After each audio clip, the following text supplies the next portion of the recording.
Hello दोस्तों, नमस्कार। नक्षत्रों की सीरीज़ में आज मैं जिस नक्षत्र की चर्चा करने जा रही हूँ वो है 14वां नक्षत्र, चित्रा नक्षत्र। चित्रा नक्षत्र का विस्तार कन्या राशि में 23 डिग्री 20 मिनट से शुरू होकर तुला राशि में 6 डिग्री 40 मिनट तक होता है। यानी कि हर नक्षत्र के 4 चरण या 4 पद होते हैं। इसके 2 चरण कन्या राशि में पाए जाते हैं और 2 चरण का विस्तार तुला राशि में होता है।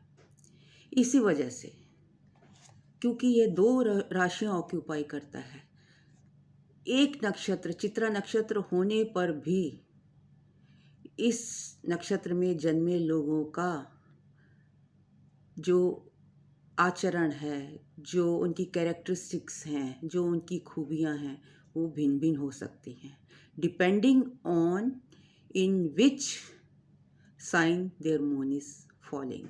वो तुला में है या कन्या में है।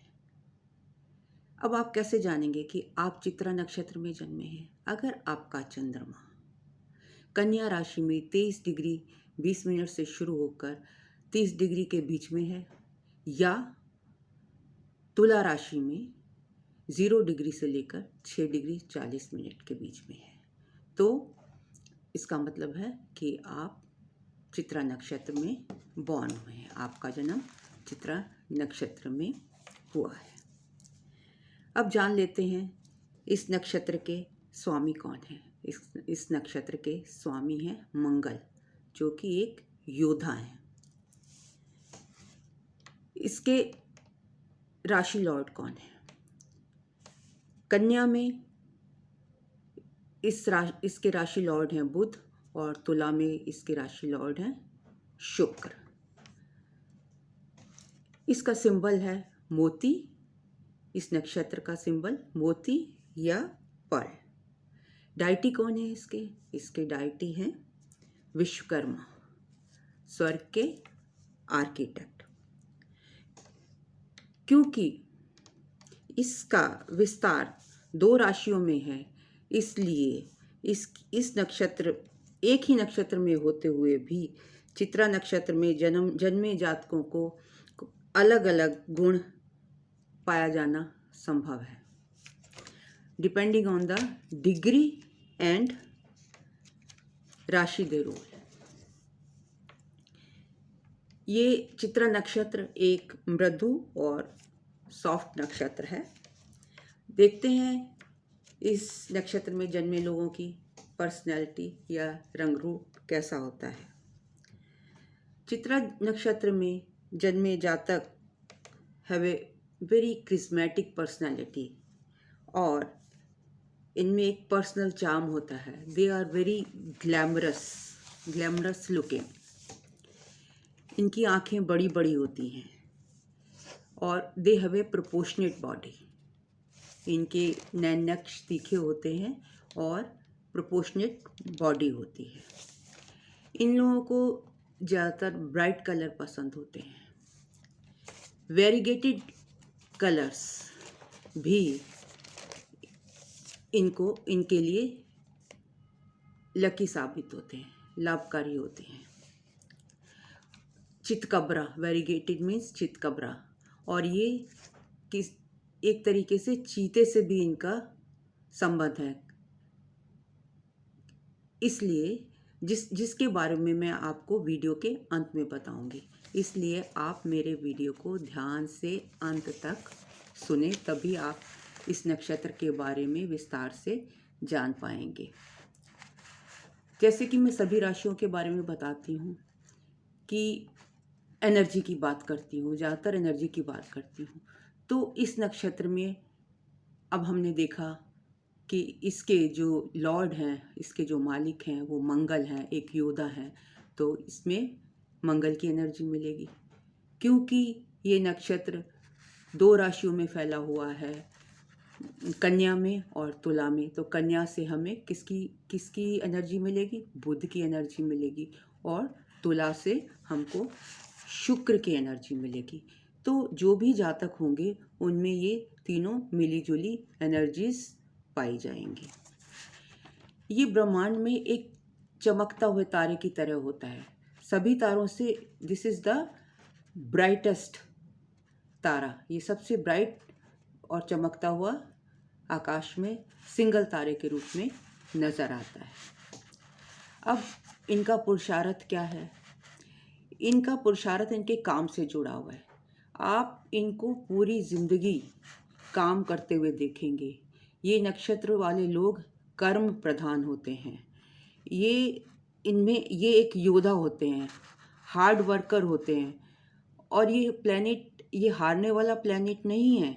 मंगल जो है ये हार्ड वर्किंग है, क्योंकि इनका जो स्वामी है वो मंगल है, तो ये कभी भी हारते नहीं हैं।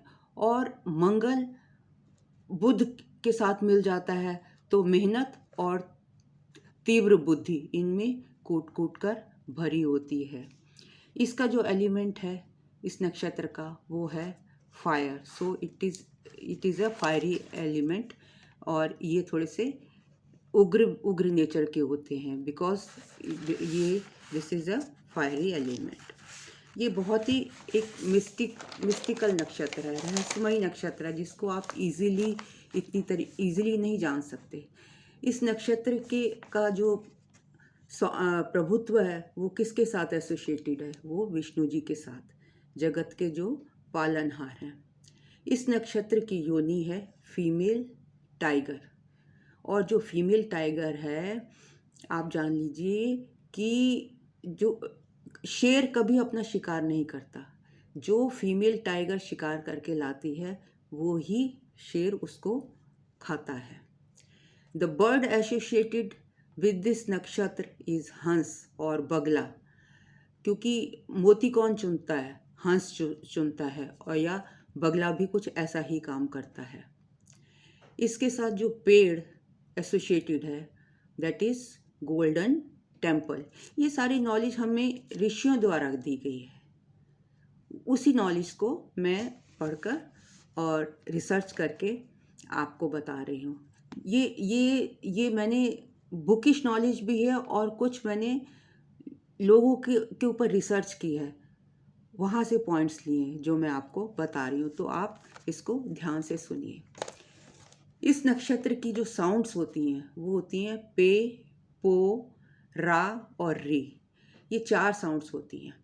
अगर ये चरण की जो 4 साउंड हैं, ये जो इसके चरण में 4 साउंड आती हैं, अगर आपका नामकरण उसके साथ किया जाए तो वो जीवन भर इन एनर्जीज को संभालने में सक्षम होती हैं। अगर आप इन अक्षरों से अपना नाम रखेंगे तो ये जो है ये एनर्जी जो आपको पूरी ज़िंदगी मिलती रहेगी और मोटिवेट करती रहेगी। इसका मंत्र कौन सा है? ओम, ओम तम, ओम थम। इसको 108 बार हमको करना चाहिए कम से कम। और ये लोग का व्यवहार कैसा होता है? They are very intuitive. इनको हर चीज़ का इंट्यूशन हो जाता है। They are not selfish, they are selfless people. लेकिन अपनी धुन के पक्के होते हैं। जो इन्होंने ठान लिया वो करके रहेंगे। इसलिए कई बार इनको अपोजिशन भी सहनी पड़ती है। लोग इनके एंटी हो जाते हैं, क्योंकि ये अपने ही बनाए हुए रास्ते पर चलना चाहते हैं। क्योंकि ये धुन के पक्के हैं और अपने ही रास्ते पर चलते हैं। और जैसे मैंने बताया इसका जो सिंबल है एक सॉलिटरी सिंगल तारा है, तो उसी तरह ये इनके कम फ्रेंड्स बनते हैं। ये सॉलिटरी रह जाते हैं, अकेले रह जाते हैं। कैरियर में इनको काफ़ी हेल्प मिलती है। समाज में ये डिप्राइव्ड सेक्शन वाले लोगों का ध्यान रखते हैं। ये चाहते हैं कि जो डिप्राइव्ड लोग हैं, जो लो सेक्शन के लोग हैं, उनको भी उनके राइट्स मिलें, उसके लिए ये पूरी एफर्ट्स करते हैं।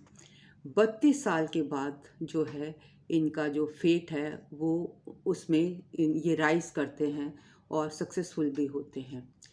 फैमिली में चलिए देखते हैं फैमिली में कैसा है इनका है स्टेटस। फादर के साथ इनकी ज़्यादा अंडरस्टैंडिंग होती है। फादर के साथ इनका रिस्पेक्ट का एक रिलेशन होता है, और जो फादर है वो हमेशा इनको हेल्प करते हैं। हेल्प तो इनको सारी फैमिली करती है, लेकिन स्पेशली फादर के साथ ये ज़्यादा अटैच्ड होते हैं। अब देखते हैं कि इनकी मैरिड लाइफ कैसी होती है। मैरिड लाइफ के लिए इनको बहुत संघर्ष करना पड़ता है, इतनी आसान नहीं होती।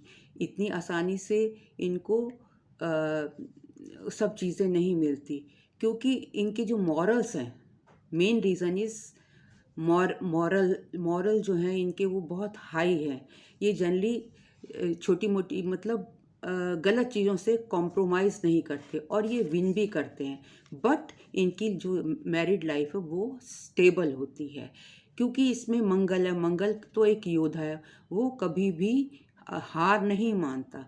जैसे कि अगर सोना जो है आग में गिरने के बाद ही कुंदन बनता है, कुंदन कहलाता है, उसी तरीके से ये अपनी फैमिली लाइफ को स्टेबल रखने के लिए, अपनी फैमिली लाइफ को अच्छा बनाने के लिए सोने की तरह ये अग्नि परीक्षा देने के लिए भी तैयार होते हैं, और ये आग में कूद पड़ते हैं सभी कठिनाइयों का सामना करके, और ये सोने की तरह, कुंदन की तरह बाहर निकलते हैं। और जब ये बाहर निकलते हैं तो इनकी एक अलग ही पर्सनैलिटी होती है, और लोग इनको अप्रिशिएट करते हैं।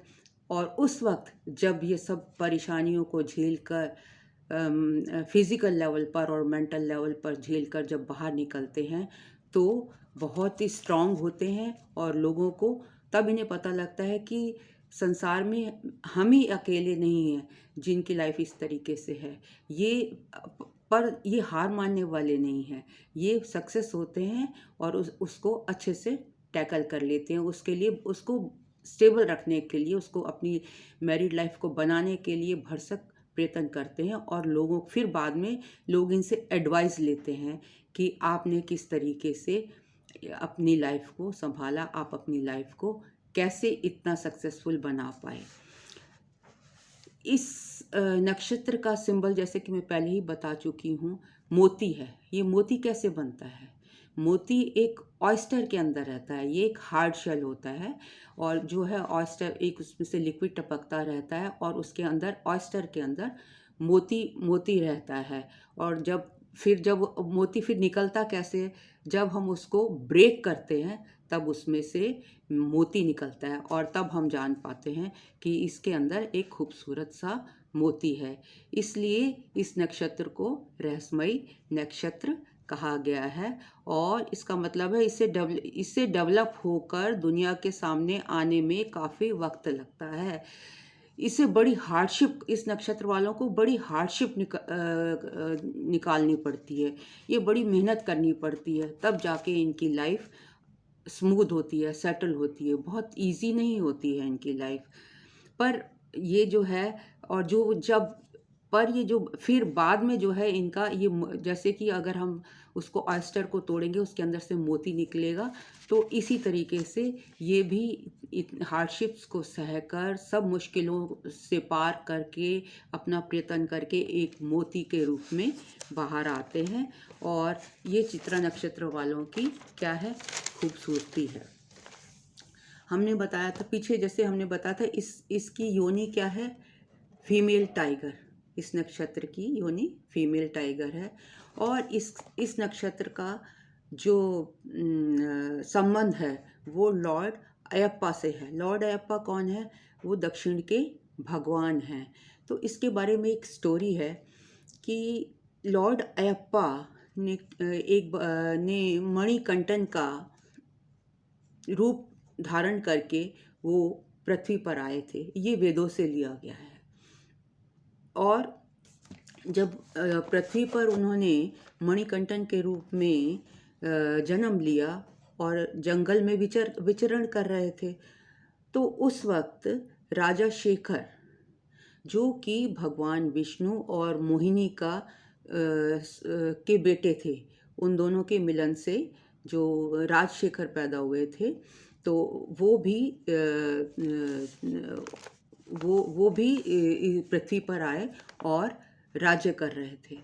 तो एक बार की बात है कि राजा राजशेखर जंगल में गए और वहाँ उनकी भेंट मणिकंठन से हुई, जो कि लॉर्ड अयप्पा के अवतार थे।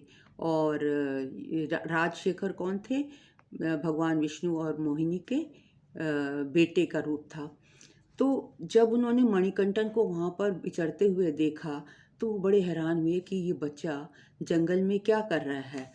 तो उन्होंने, और उनके उस वक्त उनके पास कोई औलाद भी नहीं थी, तो उन्होंने उस बच्चे को, राजशेखर को जो है, ये सॉरी मणिकंठन को अपने वो घर ले आए।